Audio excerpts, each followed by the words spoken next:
สงขะในเป็นหางผังลูกอ่อนลูกเห็นที่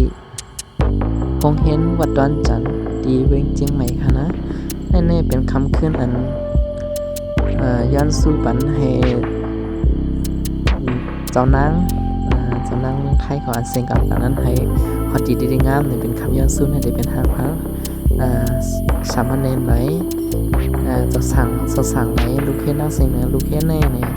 ทั้งหมดทั้งเสียงเนี่ยจะมีอยู่ก็ปักไปค่ะนะลูกเห็นในก่อนนำอันเป็นจะสั่งก็จะมีอยู่ปักไปค่ะนะทั้งเสียงทั้งหมดก็เป็นเดมีอยู่หมกได้เหงไปค่ะนะในหางผังเมื่อตึกเตไวค่ะนะค่ะนะ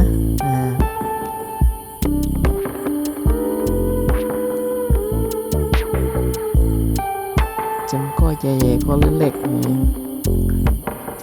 ตีนแน่ๆเนี่ยมันเป็นห้องเฮียนเป็นเขาว่าห้องเฮียนลูกอ่านพันโปรแม่เนี่ย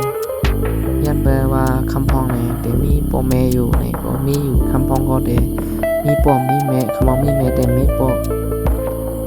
ยันมาคำพองก็ปอแม่มีอยู่แต่โปรแม่แปดกันก็เสียมาอยู่ก็มี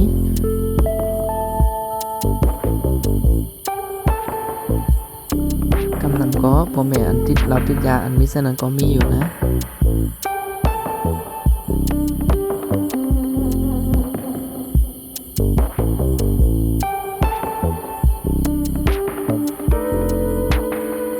สั่งเป็นลูกอ่อนในเป็นได้5ลูกอ่อนแน่ในเดียเอา5หมอกอายุเกาขบลงไตขนาดสังเสือเป็นลูกอ่อนยิ่งลูกอ่อนใจกันนะสังเสือว่าเป็นเจ้าสั่งเขาในได้ก็เดมเป็นได้5อยู่กันนะไป5อยู่หมอกไปอาศักเศร้าลงไตบันทึก5อยู่กันนะ